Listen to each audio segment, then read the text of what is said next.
Hello everybody, welcome back to Mrs. Clementi's Story Channel.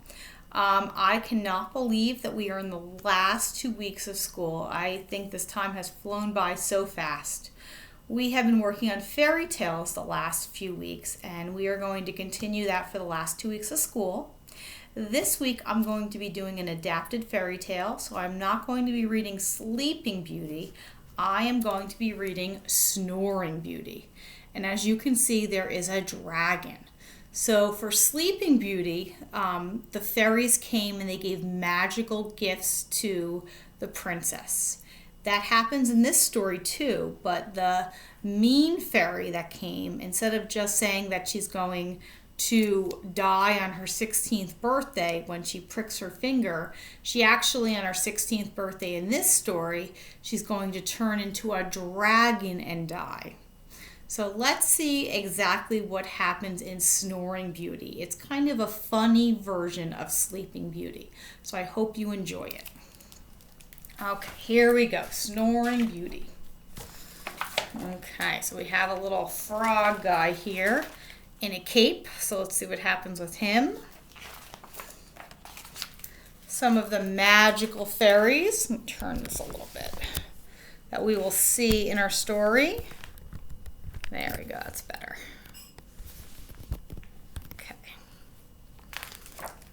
Okay, see the pictures? Perfect. Long ago, about 602 years ago, last Friday, at 7 p.m. Fairy Standard Time, to be exact, the childless King Gluteus and his wife, Queen Esophagus, got lucky at last. "A baby girl!" Queen Esophagus cried. "I'll eat to that," said King Gluteus. Now for the rest of us, peasants and milkmaids and frogs, it was business as usual. Yaddy, yaddy, hippity hop. Okay, let me just move that a little bit. There we go. The king and queen threw a big wingding for their daughter's christening. They invited every fairy from far and wide. But wouldn't you know it, they left one out. This really cranky fairy named Bebo, who is off hosting a garlic festival.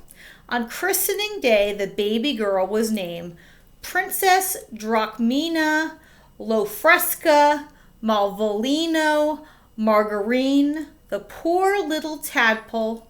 She smiled and cooed anyway. The dining hall bulged with lords and ladies, and up at the main table with the king and queen sat 7 of the funkiest fairies you'd ever met. Hexus and Blexus, Nostraline and Umpraline, Fleabritus and Tintinitis, and Fred, who wasn't really a fairy, but no one had the heart to tell him. I think that's Fred right there.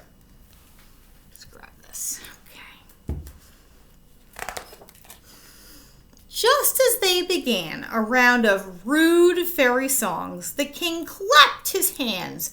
Time to bless the baby. As the Tintinitis, who was half deaf, "Slime with flesh and gravy? No thanks. I'll be back in a twinkle." And she waddled off. Here's Fred the fairy right here. So,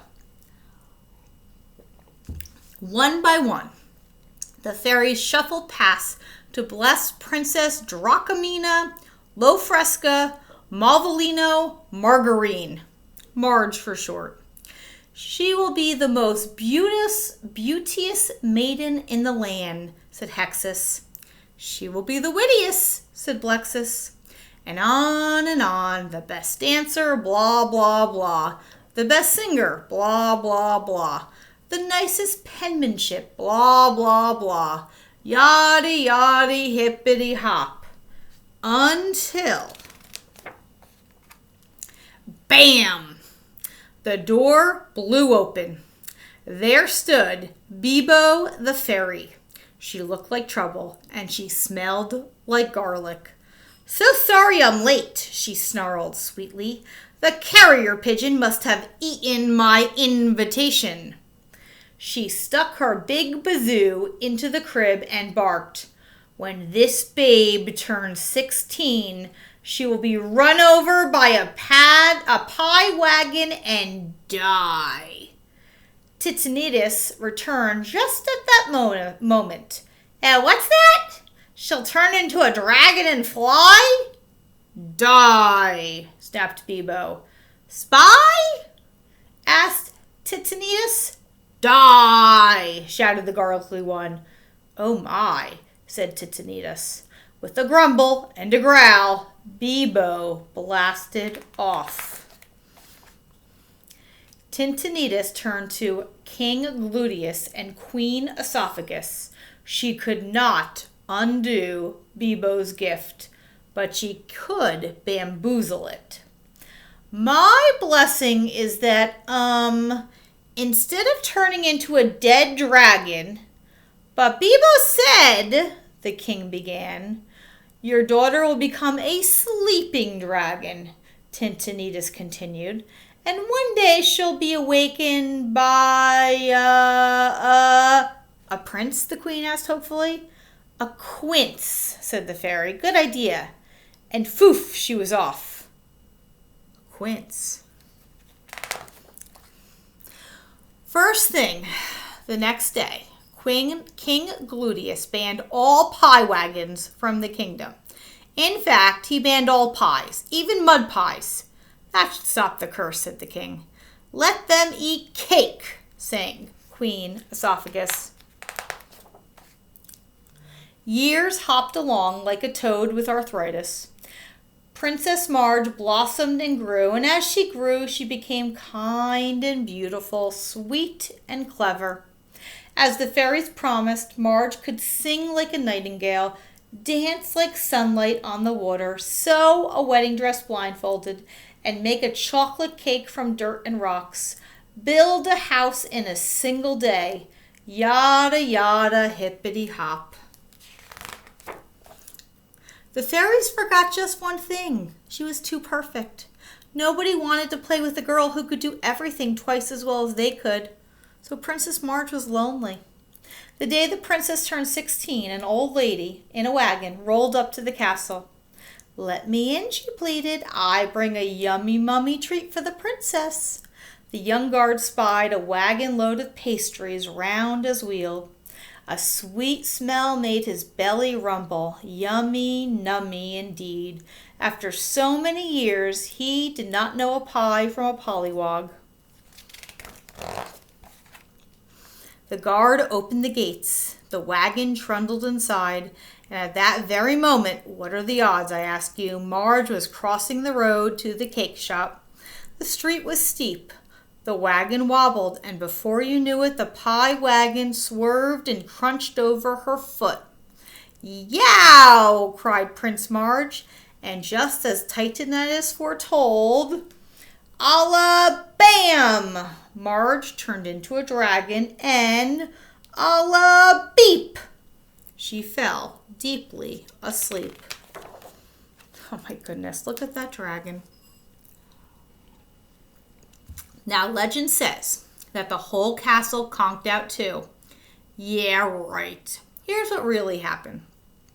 The sleeping dragon princess began to snore. Shh. Shh. And besides being the fanciest dancer, the best cake baker in the kingdom, Princess Marge was naturally the loudest snoring dragon. Shh. Did everyone rush to congratulate Marge on her perfect snores? They did not. No one comforted her enchanted sleep. The dragon princess dreamed lonely dreams. Days passed. No one could sleep with the racket and the ruckus. Those with carriages visited far-off kingdoms. Those without wore earplugs and shouted.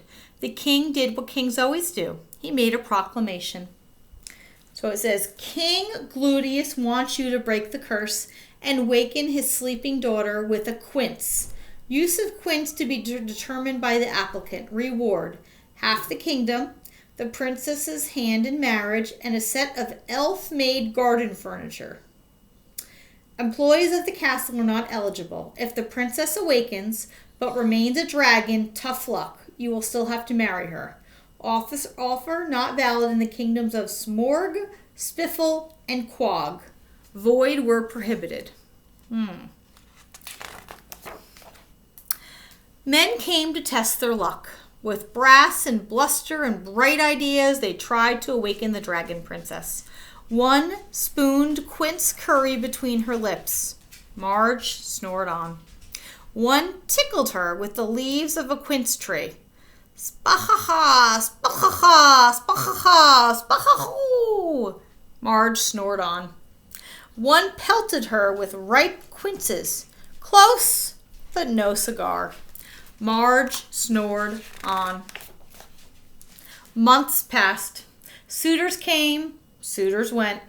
They sang quince songs, baked quince pies. They told quince jokes and sighed quince sighs. They built a quince alarm clock that squirted jam and jelly.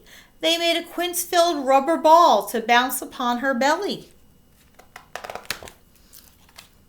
Then one day, a dusty young man clip-clopped into town. "What is that awful noise?" he asked the milkmaid. "What?" she shouted. "I can't hear you. We're in earplugs." She took them out. "I said, what's that noise?" bellowed the man. "No need to shout," said the milkmaid, and she told him Marge's sad, sad story. The man studied the dragon princess. She was pretty cute for a dragon. He timed her snores. Shh. He leaned into the blast, ears ringing. Shh. His hair blew back, but he puckered up. Shh. Then, smack. Blink. Those dragon eyes popped open, and yada yada hippity hop. Marge's scales melted, her tail shriveled, and she shrank back into a human girl again. "Are you a wizard?" she asked the man. "Golly, no, I'm a prince," he said. "Prince Quince, to be exact." Aww. Well, the king kept his word, and in 2 shakes of a frog's flipper, the prince and princess got hitched. This time, all the fairies in the land were invited. The kingdom whooped it up with a "Hey, nani nani" and a hot cha-cha. "Do you love me?" asked the princess. "With all my heart," said the prince. "Even though I'm the best at everything?" Prince Quince smiled. "Honey, nobody's perfect." At last, the newlyweds tiptoed off to their chambers, where they whispered sweet nothings and drifted off to sleep. Later that night, something awakened the prince. Shh. Shh. Prince Quince sighed. He kissed his wife's cheek, stuffed some earplugs into his ears, and rolled over. And despite the truly royal ruckus, they lived happily and noisily ever after. So I guess she snores whether she's a dragon or if she's a princess. Huh? All right. Well, I hope you liked that story. Excuse me. Here is your job for this week.